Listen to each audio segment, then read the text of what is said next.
Buenos días, chicos.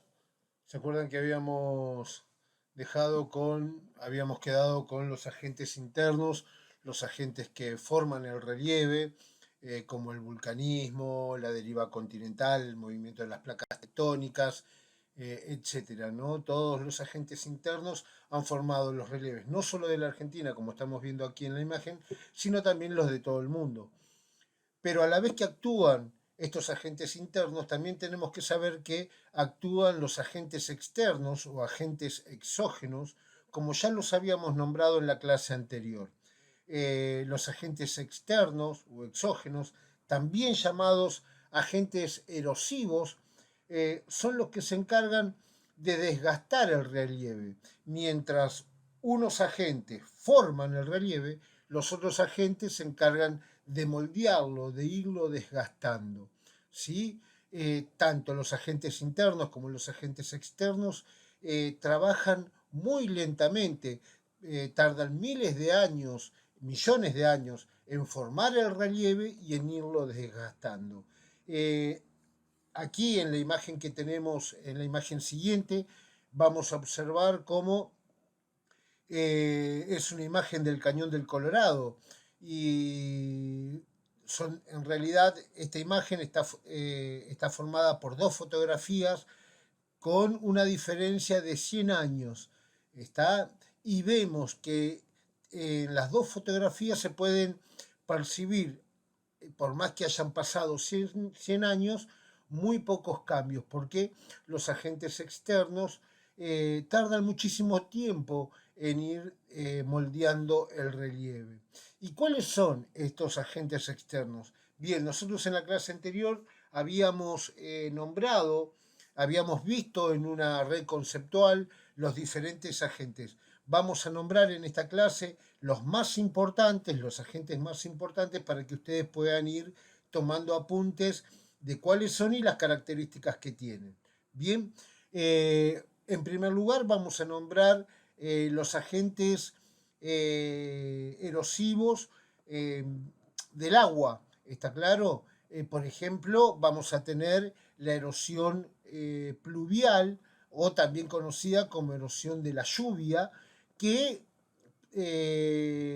se sucede a través del tiempo debido a que la lluvia que cae constantemente sobre las montañas, las laderas de las cordilleras, va desgastando el relieve. Este es un agente muy, pero muy importante. Otro agente importante, aparte de la erosión pluvial o erosión de la lluvia, es la erosión fluvial. La erosión fluvial es la ocasionada por los ríos y vamos a tener dos tipos de erosiones fluviales. La erosión fluvial en profundidad, cuando el río desgasta muchísimo en profundidad, y la erosión marginal, cuando el río desgasta las propias márgenes de su cauce.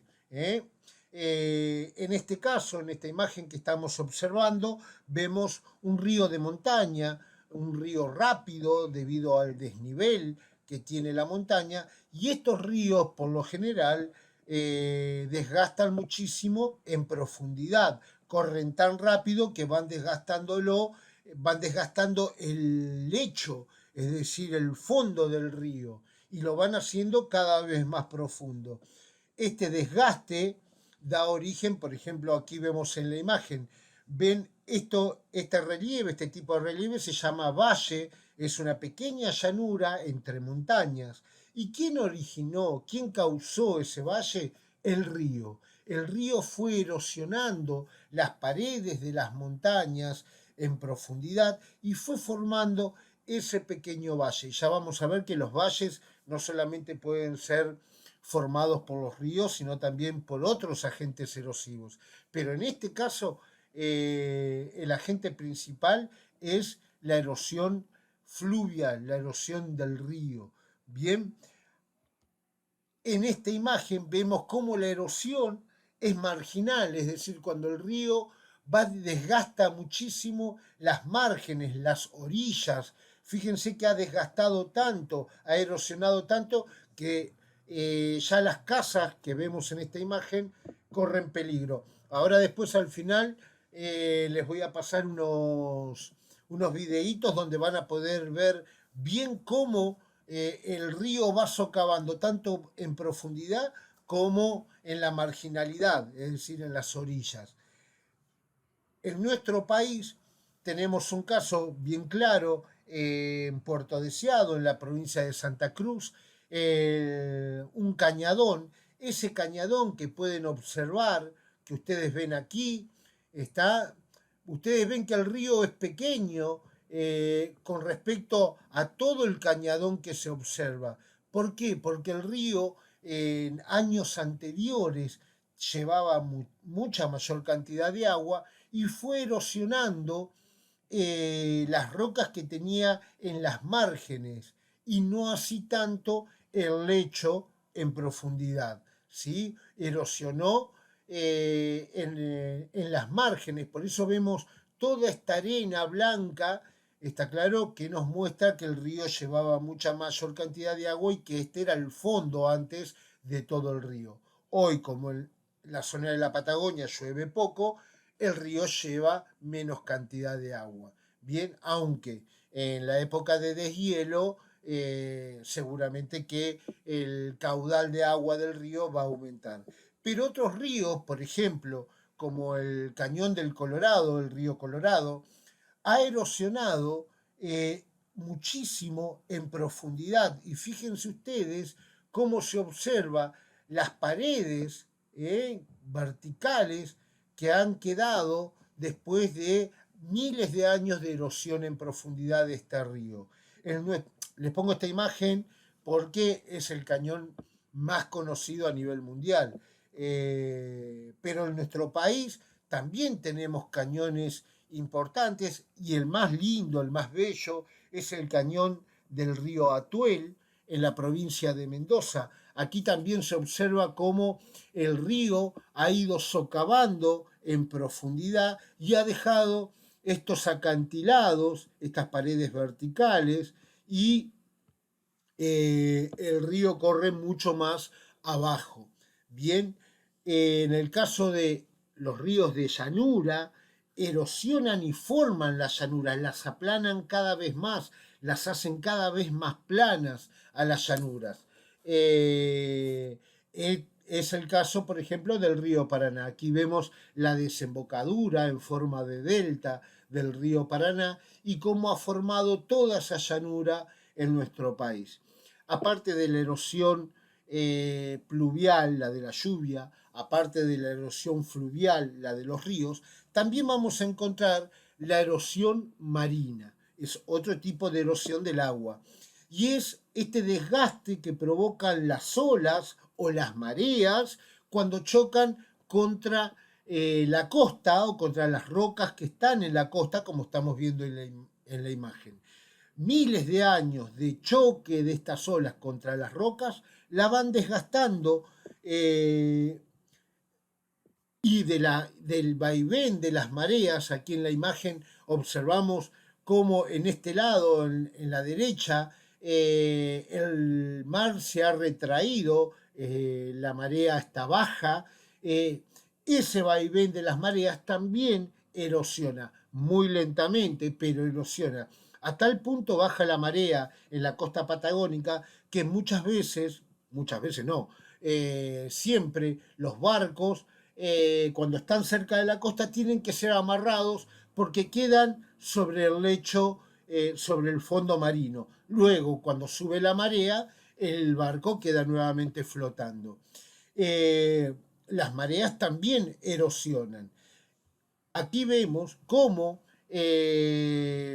las olas han ido formando este acantilado, esta pared vertical. Un acantilado es una pared vertical.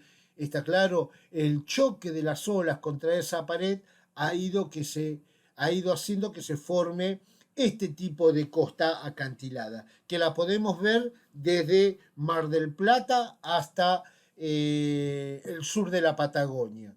Como les decía, este choque de las olas contra la costa no solamente puede formar estos acantilados que estamos viendo aquí, sino que le puede dar formas muy particulares al relieve costero. Fíjense aquí en esta imagen cómo las olas han deformado las rocas y le han dado esta forma muy particular en la costa patagónica.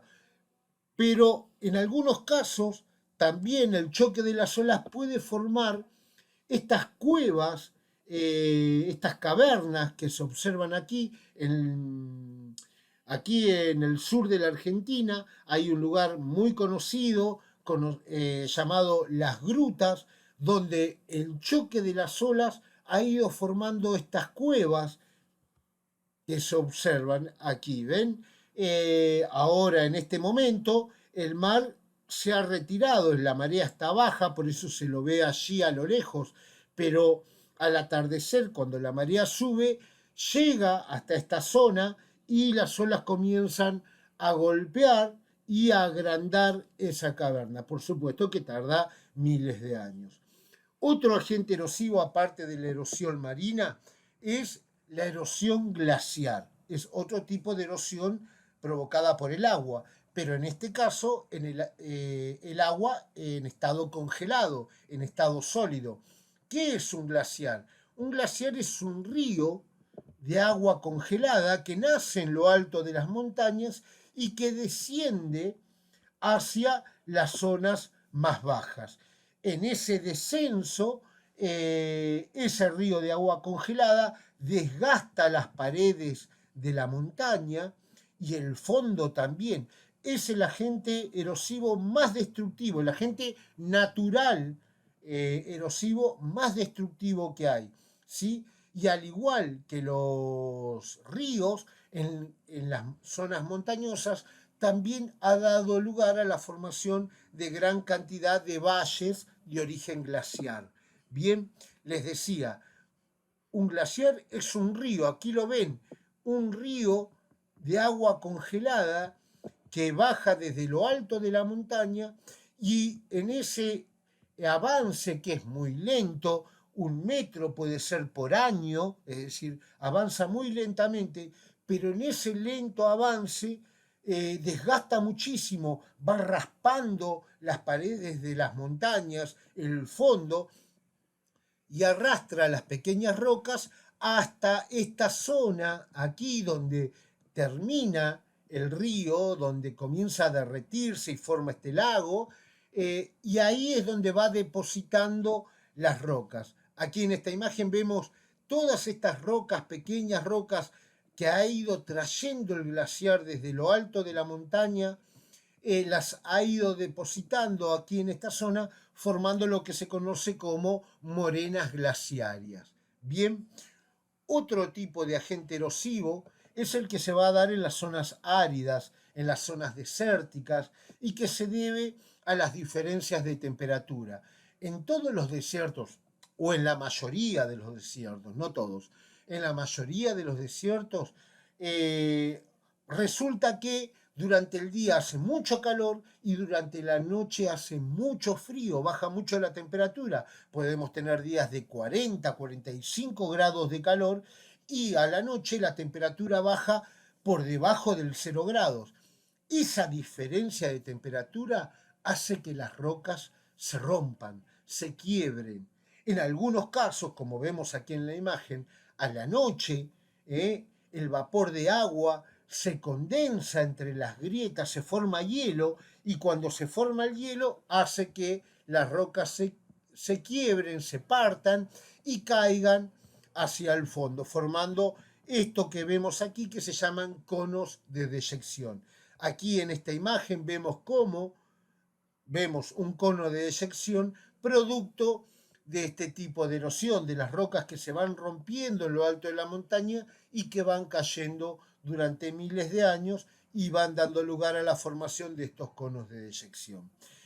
En algunos casos también vamos a poder ver en la montaña cómo los días que llueve, la erosión pluvial hace que se acumule el agua en la montaña y se produzcan derrumbes, deslaves,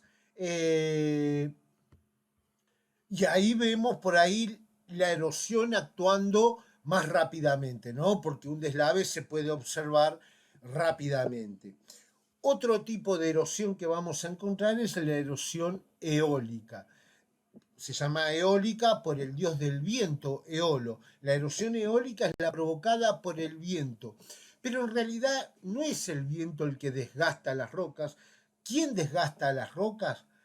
Son las pequeñas partículas que el viento arrastra. Por ejemplo, en la arena nos habrá pasado, para los que hayan ido a la costa, por ejemplo, que con los días de viento, cuando uno está en la playa, la arena pica, ¿no? Pica y pica bastante. Ahora no te pica en todo el cuerpo.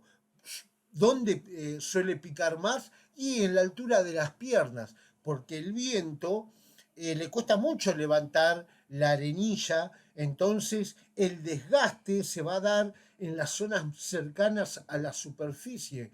Por eso, esta imagen que vemos que pertenece a la provincia de San Juan, a un parque nacional, el Valle de la Luna, vemos que la roca ha sido erosionada en toda esta parte, pero ha quedado mucho más gruesa aquí arriba, porque las partículas de arena no llegan hasta aquí tan alto. Por eso le ha dado esta formación. En esta otra imagen vemos cómo la erosión se ha desarrollado más cerca de la superficie y a medida que ascendemos hay menos erosión.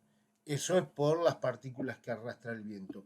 El viento en muchos lugares donde sopla muy fuerte es utilizado para recolectar energía a través de estos molinos, molinos eólicos que han sido construidos en nuestro país. Es muy común verlos en la Patagonia, donde los vientos son constantes, es decir, soplan todo el día, todos los días y con mucha fuerza. Entonces, en estos lugares se construyen estos parques eólicos para brindar de energía eléctrica a las ciudades cercanas.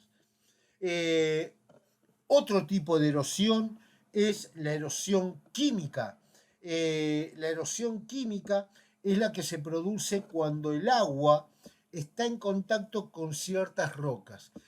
El agua muchas veces es ácida, tiene mucho pH, y al estar en contacto con rocas calcáreas, por ejemplo, al estar en contacto con esas rocas, las va disolviendo, formando, en este caso, en Mendoza, el Pozo de las Ánimas, que parece un cráter. Ese cráter no lo formó un meteorito, sino que lo formó esta acumulación de agua que vemos aquí.